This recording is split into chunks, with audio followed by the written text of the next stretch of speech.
Right now on Amplified, the Engineers Journal podcast, we're about to get into the challenges and opportunities in educating engineers for a rapidly changing world.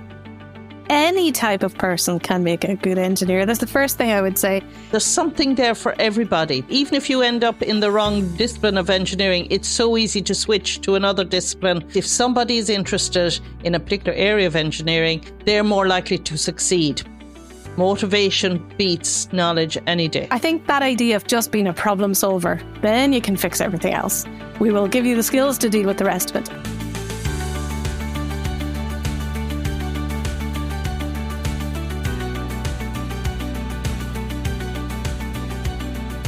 Hi there, my name is Dusty Rhodes and you're welcome to Amplify, the Engineers Journal podcast. One of the amazing things about engineering is that things are constantly changing, and for many engineers it's a part of their psyche to keep up with the changing times. But how are things changing, and what is it that fresh graduates coming into the business have been learning? Or indeed, how have they been learning? And how can we as qualified and experienced professionals keep up? To chat about this today, we have two hands-on leaders in the field. Firstly, we have Una Beagon, Head of Civil Engineering at the Technological University in Dublin. Una has a lot of career experience working as a consulting engineer in Ireland and abroad. Today at TU, she's focused on how teaching techniques can improve professional skills. Una, you're very welcome. Thanks very much. Also with us is Kyne, who, after working as a civil engineer for over 30 years, is currently Dean of the Faculty of Engineering and the Built Environment in the Technical University of the Shannon. Maria, thanks for joining us. Thank you, Dusty. Just before we get into the academic side of things, you both have a huge amount of real-world engineering experience. Una, perhaps you can give us a quick synopsis of your career before you ended up in TU Dublin. Sure, yeah. I guess I was quite lucky. I knew from when I was around 14 years old, I think, that I wanted to be an engineer. So in that sense, I was very committed, and I did my degree in civil engineering and worked as a consultant for 20 years in Belfast and then London and then back in Dublin. So I've had a great range of experience, worked on some fabulous projects with great teams over the last 20 years or so. And tell me the story of why you were dragged back into university life.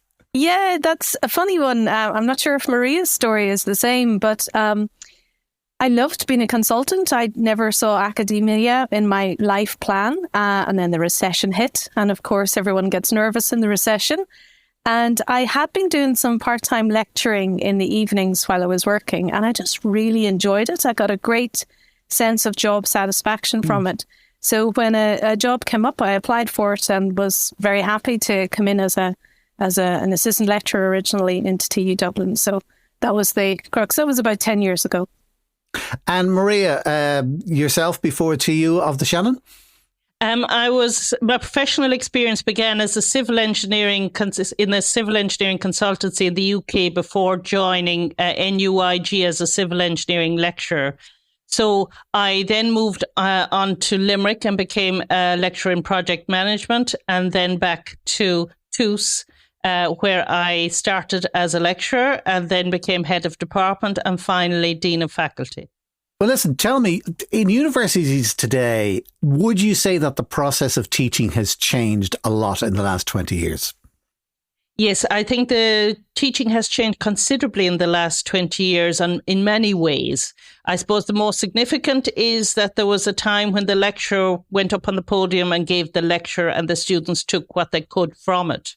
Nowadays, the lecturers see themselves as facilitators of learning, where they're helping students to absorb the knowledge. And so a lot of the information that used to be transmitted by lecturers previously is sent out before the lectures, and they have that available to them up in virtual learning environments, and such as Moodle or Blackboard. And the students have the information, it's absorbing and understanding and doing the engineering that we focus on. So the practical skills and getting the students to understand and comprehend and do calculations so that they can understand what they are learning. And so the lecturer becomes more a facilitator of the knowledge, skills and competencies. So it has gone from being lecturer-driven lectures to more lab lectures, where a lot of the lectures now are part of laboratory experiments and laboratory classes, where students have as part of the lecture, they might work on a piece of equipment if it's in the mechanical or electrical engineering areas. So it's that sort of a change. So it's kind of upside down since back in the day when I was in a learning environment where you kind of do all the paperwork and the books at home, and then you go into the class and you're able to ask questions and everything with the professors, pardon me. Una, how do you see things have changed in the last 10, 15 years? Yeah, I would agree with Maria. It used to be very teacher-centred. It was all about what the teacher did, and it was that idea of the sage on the stage. And it's very much changed to a student-centred concept now, where it's all about what the student does. And the terminology, I suppose, is the guide on the side, that's the role of the lecturer now. And one of the things I think that's interesting about that is, back when I was at college, the professor had all of the information, and I sat in class trying to write down all of the notes to get that information. And with the internet now, information is available at our fingertips. And so we're trying to expose our students to ways to develop what we might call critical thinking skills, being able to discern what's important or what's not important, or what's accurate and what's inaccurate on the internet, because that freely available information is both a challenge and something to be careful about. Have either of you noticed an influx of AI-generated papers being handed in? There's a lot of talk about it, and some lecturers have seen it, and their view basically is that it looks wrong. You know, that they either know the students' work from either being with them in class or elsewhere, and when it comes something like that, like the ChatGPT or other assessment tools come in, then it looks wrong to the lecturer. The lecturer can recognise for the most part.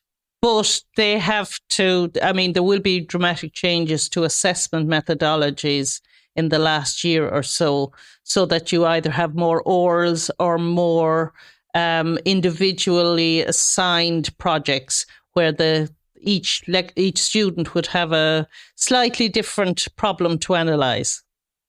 So AI and digital tools and internet is one thing. How have things changed in the last 10, 15 years with collaborating between yourself and students, or students collaborating with each other? Una? Yeah, I think there's been much more recognition in recent years about the importance of collaborative working and multidisciplinary working and working in teams. And certainly there's an awful lot of our modules now which have group projects in them. And we provide scaffolding to the students to help them learn how to work in a team. I have a few examples of that we could maybe talk about later. But one of the aspects that we might talk about is the focus, I guess, between the balance of what we might call technical engineering skills and other skills which we might call professional skills or non-technical skills. And they are quite important as well. So it's important that we expose our students to opportunities to practice those skills in addition to the technical skills. Collaborative working, multidisciplinary working are two good examples of those. Yeah, the Engineers Ireland accreditation process highlights the need for both the professional and the technical skills. So when they accredit engineering programs, they're looking for both.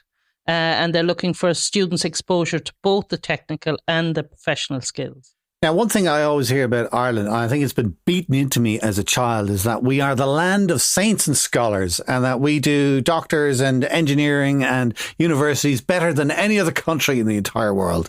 What is the reality? I know we do have a good reputation, but how are courses here actually assessed internationally? We are part of Engineers Ireland, and our programmes are accredited by the relevant professional bodies, the engineering and construction programmes. They, in turn, are assessed by the International Engineering Alliance, where we have international accords, such as the Washington Accord for Level 8 engineering programmes, the Sydney Accord for Level 7 engineering programmes, or the Dublin Accord for Level 6 engineering programmes.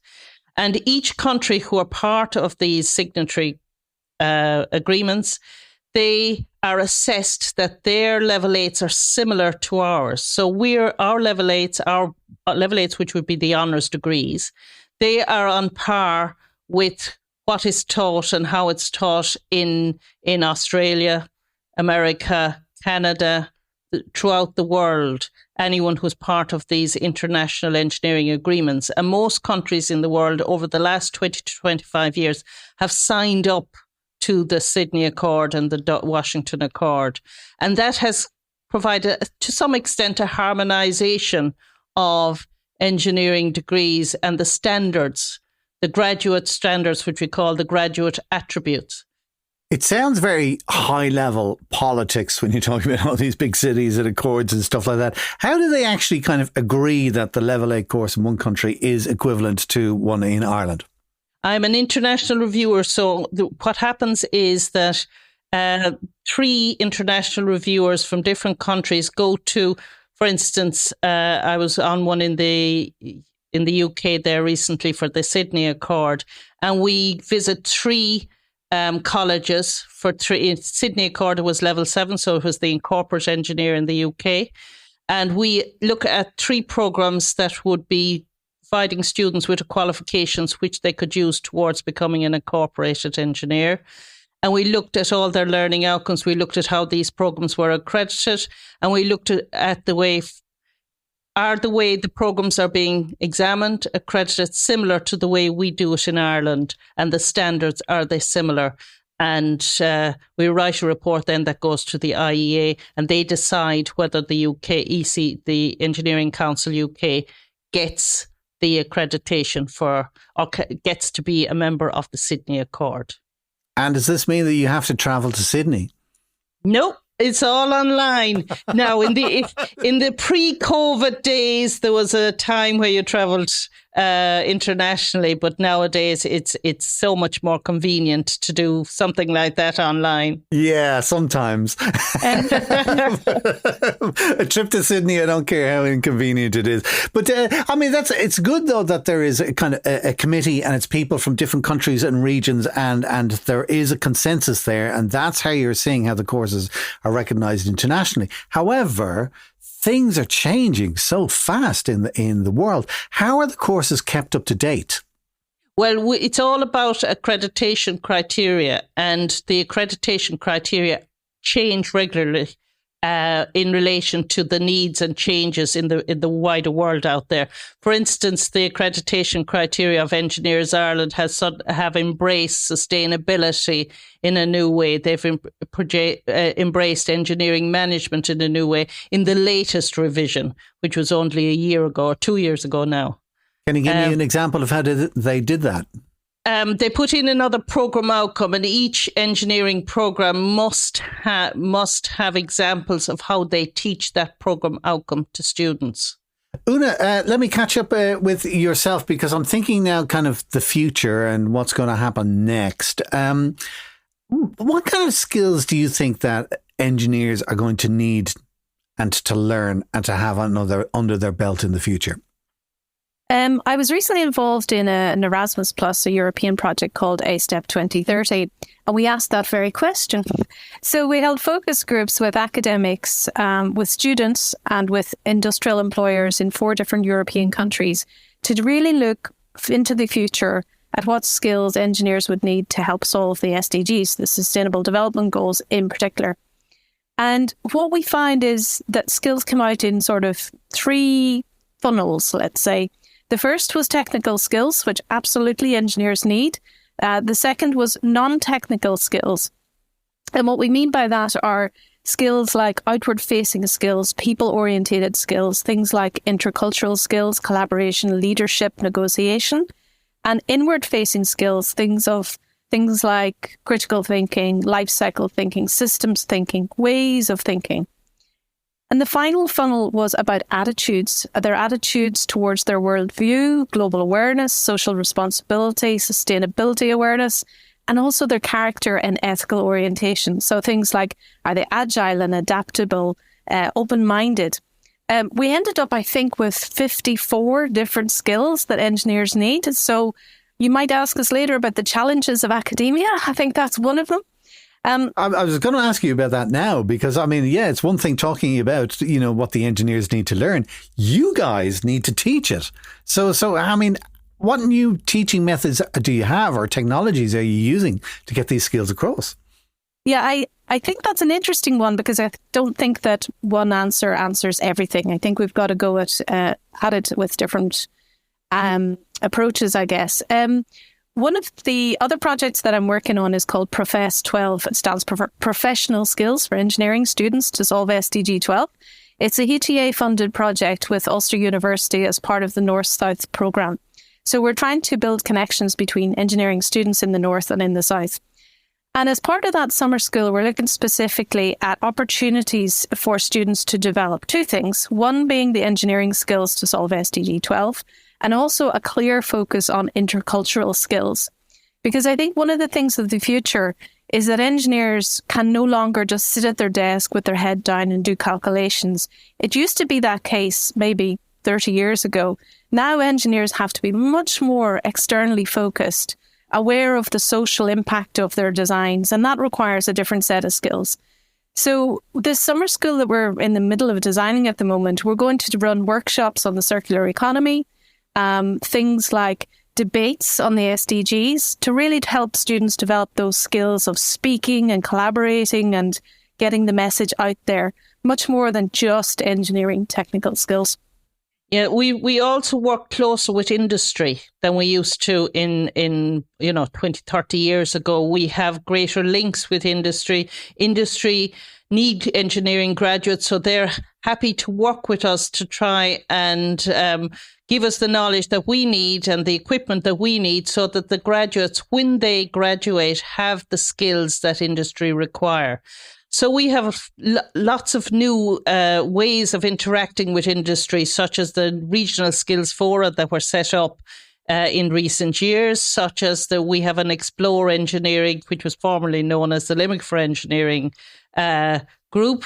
And that's where we have the engineering industries in the Midwest region. They come together and our mission is to try and increase the quality and quantity of engineers and technicians in the Midwest so that they are available for industry. So industry tell us what they want, what skill sets they need. And there is a big focus on the professional skills that engineers need, because most people who do engineering are quite good on the kind of the maths, the technical skills. They will naturally get that.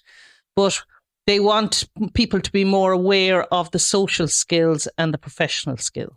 So how is this working out for everybody? Because it's not just a work placement or work experience kind of a thing. It's obviously more advanced than that. In what way?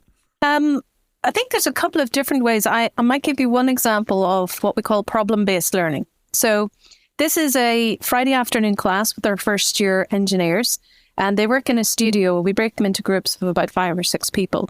And the problem is that they have to design a pedestrian bridge to span, I think it's 6 meters, in a disaster scenario in a country that has just experienced, an earthquake or something.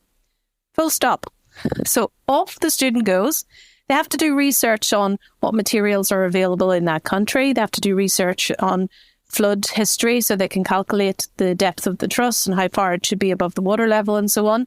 And we give them little mini lectures on how to design a bridge and that type of thing. But at the end of this problem-based learning, they get the opportunity to construct a full-scale bridge, and we test it over the pond in Bolt Street. So it's fun, and they really engage in the project because they're not sitting in a lecture theatre listening about stuff. So I think that whole idea of teaching them the skills to learn, learning to learn, they're only in college for 3 or 4 years. That's only the basic foundation of what they're going to do in life. So lifelong learning is really important.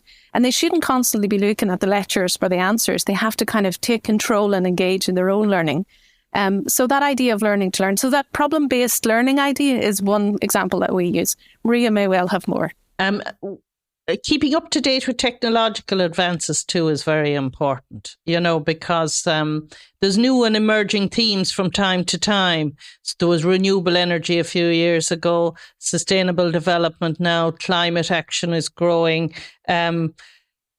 Precision engineering is a growing area. So it's keeping up to date with all the new technological advances in these areas is very important. So the students have the knowledge and know how to operate these machines, or BIM for the construction and built environment area.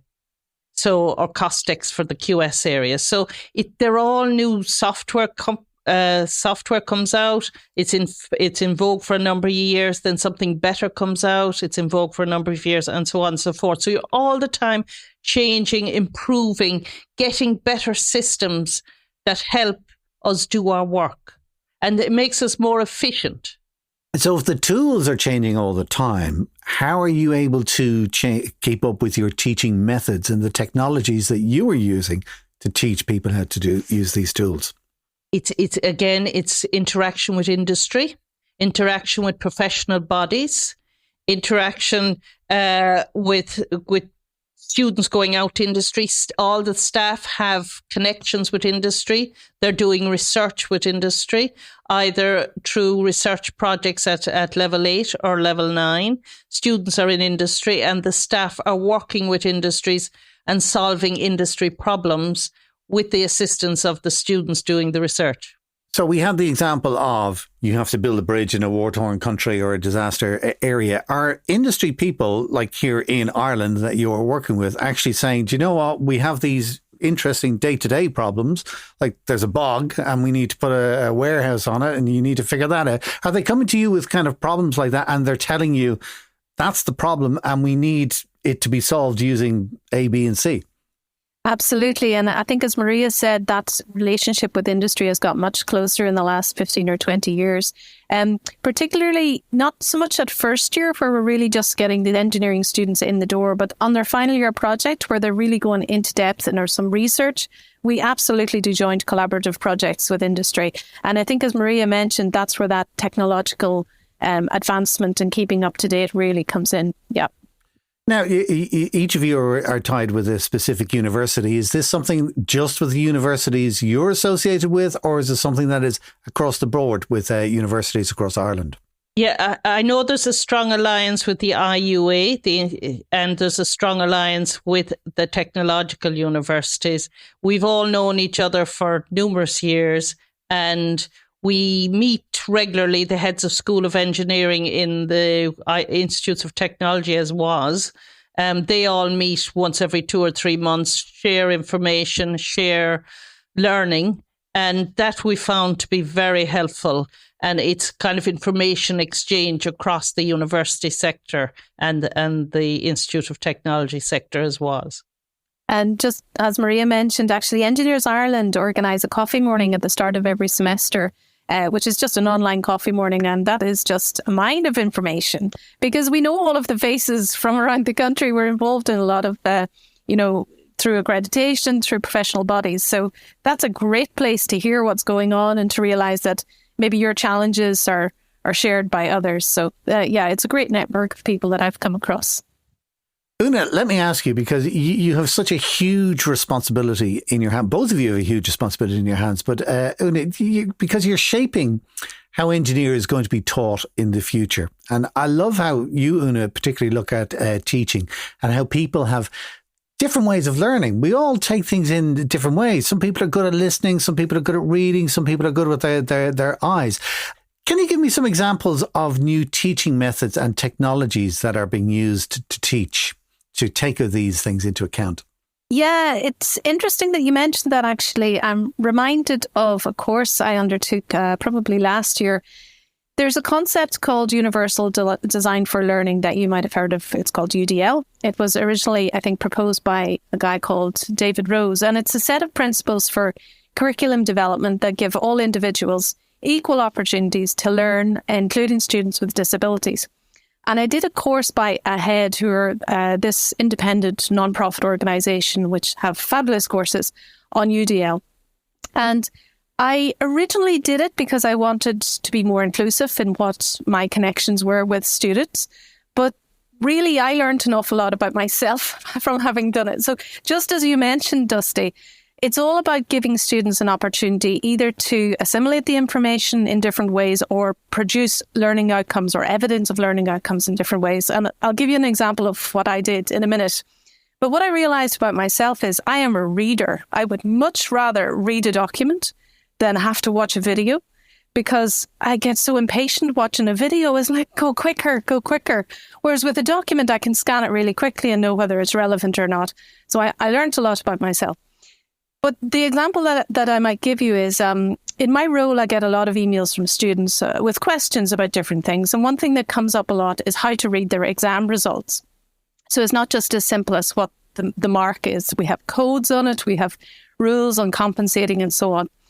And so as part of the UDL experience, I created different ways of explaining how to read your exam results. So we had things like I created a Word document with Arial font because that's better for students with dyslexia. I sent the Word document, not the PDF, because then students can increase the font size if they find it easier to read. I created a video, I did a voiceover, and I gave the students the information in all of these different ways. And I got great feedback because, as I say, I learned myself. I have a way I like to learn. So that was really, a new information for myself. So just to bring that then to how we assess students, I think things are changing. I think the idea that students can only prove that they've met the learning outcomes from writing an essay and handing it up is quite old, I think, at this stage. I think lots of universities are realising the benefit of giving students different opportunities to prove they've met the learning outcomes. And as part of a summer school that I ran last year, we had students do a project on what does the future of engineering education look like? But we gave them an option to tell us that in whatever way they wanted. And we had some students who created a skit, and it was really entertaining and really engaging. We had others that created a cartoon animation, and it was absolutely fantastic. And I think just getting to that position where we're saying writing an essay is not the only way that you can prove you have met a learning outcome is really novel. So I'm quite fascinated with an area of study that you have done, or I don't know whether you did it briefly or you got into it very deeply. And it's a tough one to say. Phenomenography, which measures how different people experience things or phenomena in different ways. And as you were saying, some people will prefer watching a video to reading a text. And my question is, when you're asking people, you're trying to study how people take it in, how do you measure it? That's a heck of a challenge in my head. How do you actually quantify and measure that? Yeah, that's a good question. I suppose I would come back to say you can't measure it. So when I was looking at the phenomenographic study that I undertook was how lecturers consider what are professional skills and how do we teach them. So you don't really ask them, what do you think professional skills are? You ask them questions around the subject and they answer it in an interview form.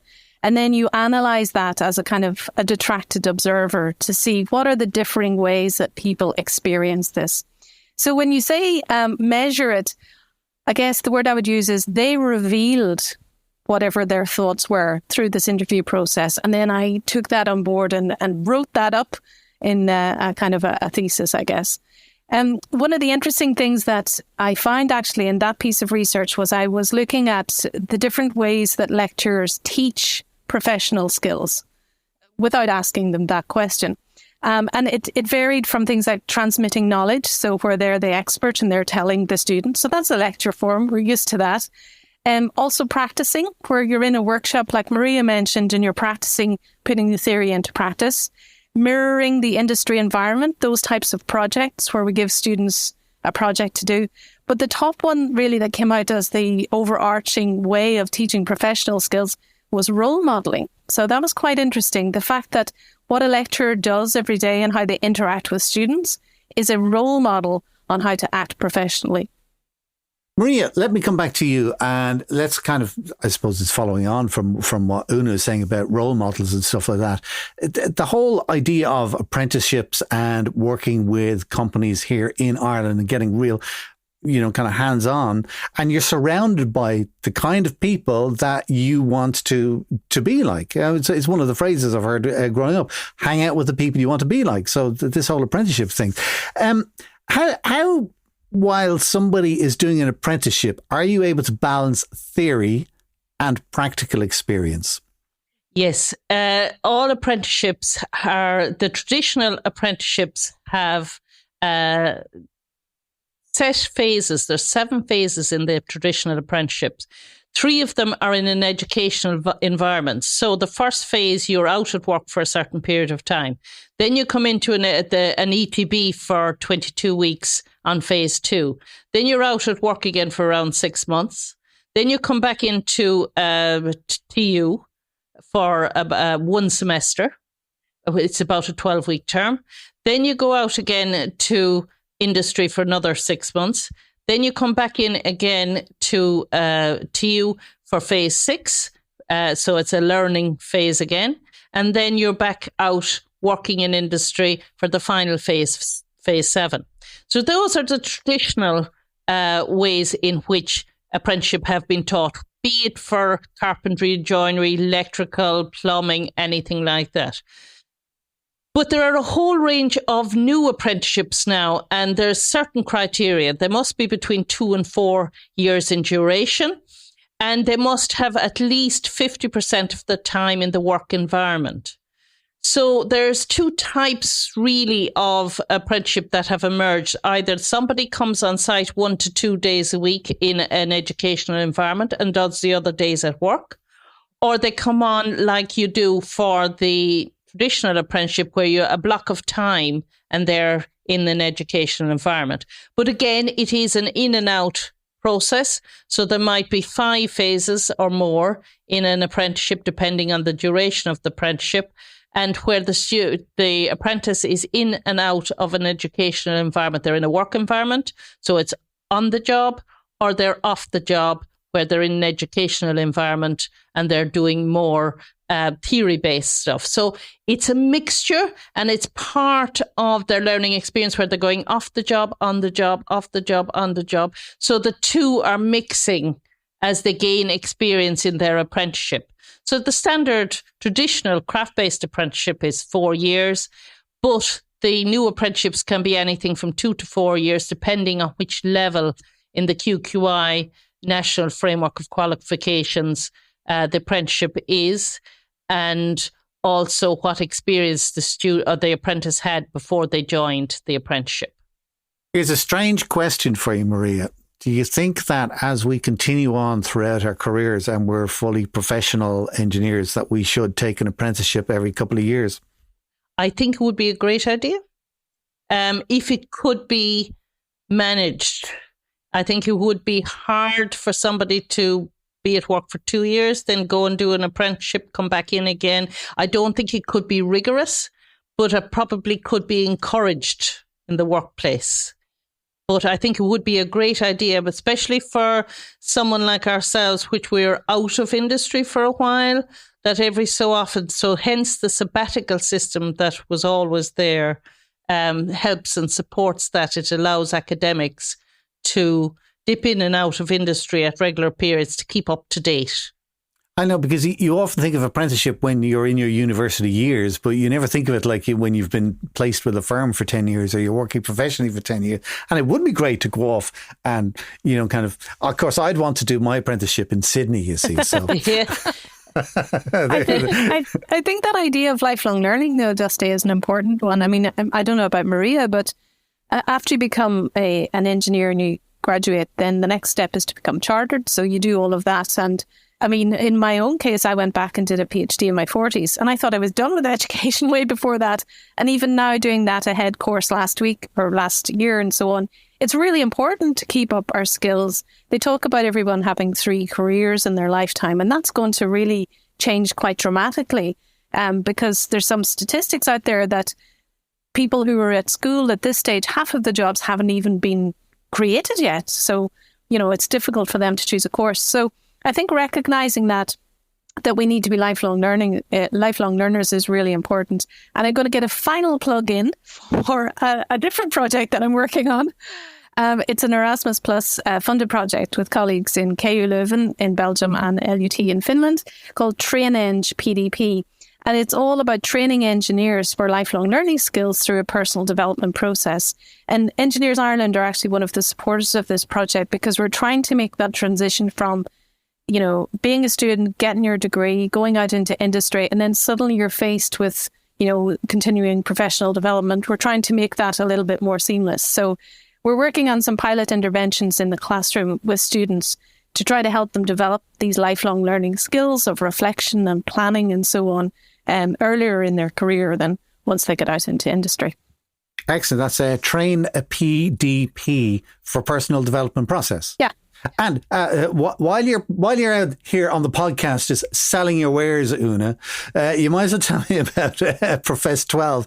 You said it was a summer school. When I think of a summer school, I'm immediately thinking of myself as a little boy in the woods somewhere or whatever for a couple of weeks. Surely it's not like that. How does the summer school work? Yeah, it's a 5-day summer school for 10 engineering students from TU Dublin and 10 engineering students from Ulster University. And we're spending 2.5 days up in Belfast and 2.5 days in Dublin. And we're looking at different workshops and things that we can put in place for these 5 days. It's going to be really intense for the students, and it's an extracurricular activity for them. But to have something like that on their CV as they go for job interviews would be fantastic. So I really, fingers crossed, it's going to go well, but planning is going well so far anyway. Grand. We'll have links for those in the show notes. So if you're listening on your podcast player or phone or whatever at the moment, it's all in there in the description for you. Una, you've both actually touched on a thing there where it's continuous professional development, and we're getting older and kind of learning things. It must mean for you guys that the diversity of students that you're dealing with is just changing all the time. You've got people at different stages of their lives. You've got him, her, they. You've got the people who want different things out of the career and stuff like that. How are universities keeping up with different course programs to handle this range of people? Maria? Yes. We have a lot of students who do courses by flexible learning, we call it, where they're taking courses at night, courses at the weekends, mostly online courses. And if you're talking about people who are doing lifelong learning, a lot of them have a degree or are working towards a degree. And if they have a degree, a lot of them are doing online master's programs. And they find that works well for them, the online programs. And we have been very successful on the online master's programs. And a lot of international students, they like to come to Ireland to do our online master's programs. And we find we're very successful in recruiting international students for online master's programs. And what is the general attitude of employers when you're looking at this additional part-time education for yourself as well as doing your job? I think the Regional Skills Fora have helped because they have strengthened the link between industries and education, and they have helped employers see the benefits of the lifelong learning. And they're working with employers to show them the funding streams that can support them to have their staff being further developed. So employers are all for staff getting better skills, but they just weren't aware of the funding opportunities through skills nets and other mechanisms that were available to them to help them upskill their employees. So the Regional Skills Forum have played a huge role in helping that along in recent years. So if I'm working in a firm and there's no real kind of clear further education or personal development program, and I want to suggest it, what do you think I should Google? What should I search on Google just to get more information? What phrase would you use? Flexible learning. Flexible learning. CPD. There we go. CPD, flexible learning. Part-time course, yeah. All right, okay. Part-time courses and flexible learning. All right. Listen, it's absolutely fascinating chatting to the pair of you and getting it from the point of view of people who are teaching the next generation of engineers who are coming down the line, and also the engineers who are in the business at the moment. I've got one final question for each of you, and it's a bit of a zinger, all right? And I hate asking double-barreled questions, but I'm going to ask you one, all right? So you can decide who wants to go first on this. The question is, from what you see that is coming down the line, from an engineering perspective, What do you think we should be afraid of, and what should we look forward to? Okay, I'm going to start this one. Okay, I think we don't need to be afraid of anything, because all the challenges we've had to face as engineers, we've been able to overcome them. So I don't envisage anything to be afraid of.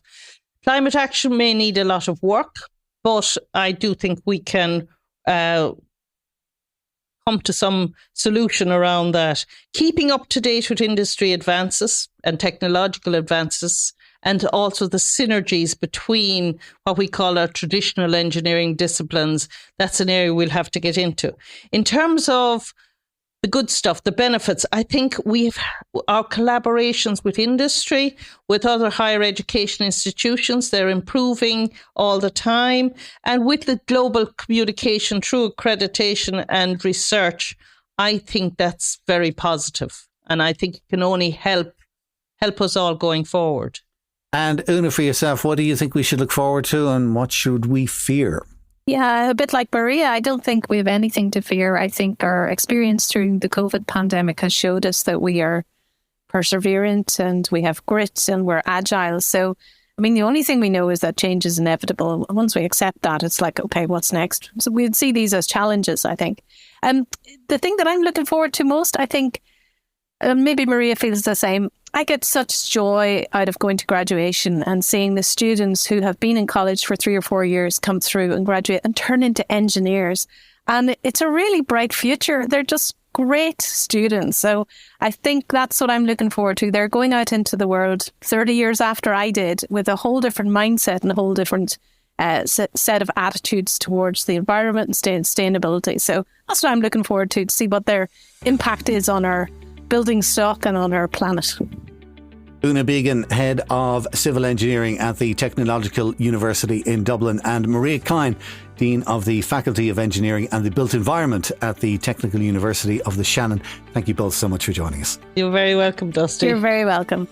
If you would like to find out more about what we spoke about on the podcast today, you will find notes and link details that we mentioned in the show notes area on your podcast player on your smartphone right now.